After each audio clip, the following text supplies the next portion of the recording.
জানি না, এটা কোনো অ্যান্সার নেই। এখন থেকে ওয়ার্ল্ড কাপ এখন অনেক দিন বাকি, ওয়ার্ল্ড কাপ যাবো কিনা আদৌ এটা এটা নিয়েও আমরা শিওর না। সো টি-20-র জন্য এটা আইডিয়াল উইকেট না, আমি এটুকু বলতে পারি। ওয়ার্ল্ড কাপের জন্য কিনা এটা আমি জানি না। কোয়ালিফায়ার ম্যাচ বেটার উইকেট আশা করছিলাম। আপনি জানেন? আপনিও জানেন না, আমিও জানি না, সেম পেজে আছে। আজকে থেকে খেলা শেষ, বিন্দাস থাকবো রুমে, আর কি। রিকভারি তো দরকার আছে, কারণ অনেক পরিশ্রম গেছে এই কয়েকটা ম্যাচ কন্টিনিউ, অনেক তাড়াহুড়ার মধ্যে আমরা কোনো ব্রেক পাইনি, প্লাস রিকভারি কোনো টাইম ছিল না। আপনি যখন ইন্টারন্যাশনাল ক্রিকেট খেলেন, একটা গেম খেলেন, দেন ব্রেক পান, রিকভারির সময় থাকে, স্ট্রেংথ অর্জনের সময় থাকে, বাট হোল বিপিএল আমার মনে হয় না কেউ এই সুযোগটা পেয়েছে। স্পেশালি রংপুর টিম তো একদমই পায়নি, কারণ আমরা ব্যাক টু ব্যাক অনেকগুলো গেম খেলেছি। আনফর্চুনেটলি কোয়ালিফায়ার থেকে বাদ পড়ে গেলাম। সরি রংপুর যারা ফ্যান ছিল তাদের জন্য, তাদেরকে আমরা যে প্রত্যাশা তাদের থাকে সবসময় সেটা পূরণ করতে পারি নাই। এবং এগেন সরি রংপুর ওনারদের জন্য, যে তারা যে আশা নিয়ে আমাকে এই দায়িত্বটা দিয়েছিল, তাদের আশাটাও পূরণ করতে পারলাম না। But at the same time জানি না, যদি ওয়ার্ল্ড কাপ যায় এই ব্রেকটা অনেক কাজে দিবে। কী অ্যান্সার দেবো ভাই এটার?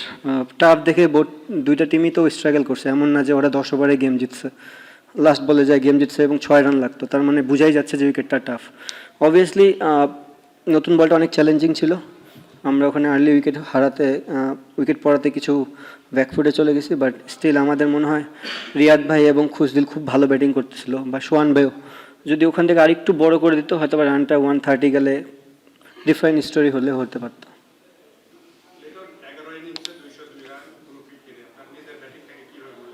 খুবই বাজে, খুবই বাজে। এই যে এখন থেকে সুযোগ পাবো, যারা 23 তারিখ থেকে খেলা শেষ করবে, তারপর যদি বিশ্বকাপ হয় 7 তারিখে শুরু হবে, তাহলে 7 আর 23 থেকে 7 14 দিন মেন্টাল অনেক সুযোগ থাকবে আমাদের চিন্তা ভাবনা করার।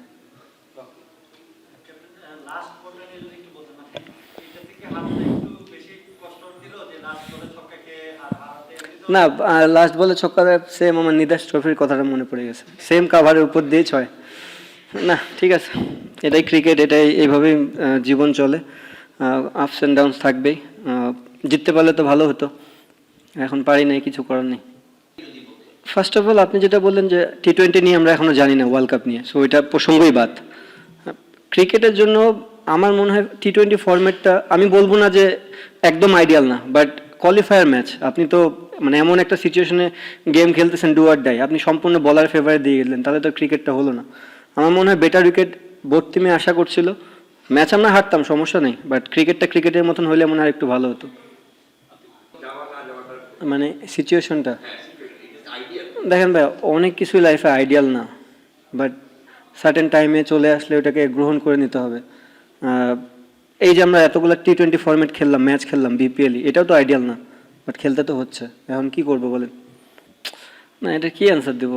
মানে সবাই তো বিপিএল খেলতেছেই, কিন্তু জিনিসটা এমন হতো যে খেলার বাইরে থাকতো, খেলতেছে, but at the same time যদি আপনি জানতেন যে আপনার গ্রুপ কে হবে, আপনি কোন দেশে যাচ্ছেন, এটা একটা হেল্প হতো। এখন যে জিনিসটা হাতেই নেই আমার, বা আমাদের ক্রিকেট ওভারঅল যতগুলো প্লেয়ার, আপনারা তো অলরেডি টিম জানেন যে কোন 15 জন যাবে, তো সেই 15 জনও এখনও জানে না যে আমরা কোন দেশে যাব বা কাদের বিপক্ষে খেলবো। আমার জায়গা থেকে আমি যেমন আনসার্টেন, সবাই আনসার্টেন, আমার মনে হয় পুরো বাংলাদেশই আনসার্টেন এই মুহূর্তে। সেফ না, সেফ না, সেফ না, নো অ্যান্সার। আমি আমি বুঝতে পারছি আপনি কি প্রশ্ন করবেন, ওটা আমার জন্য সেফ না, নো অ্যান্সার।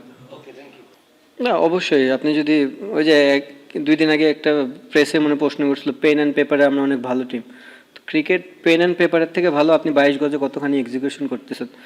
পেন অ্যান্ড পেপারে আমরা ব্যাটিং বোলিং ভালো, আমরা ফিল্ডিংয়ে খারাপ, সো ম্যাক্সিমাম ম্যাচে তো আমরা ফিল্ডিং অনেকটা আমাদের ভুগিয়েছে। সো আজকের দিনেও দেখবেন আমরা অনেকগুলো এক্সট্রা রান দিয়েছি, আমাদের হাত থেকে রান নিয়ে নিয়েছে। সো যখন লো স্কোরিং করবেন তখন আপনার ফিল্ডিং ইউনিটটা অনেক ইম্পর্টেন্ট। থ্যাংক ইউ ভাই, আর মনে কেউ কষ্ট নিন না আমার অ্যান্সারে।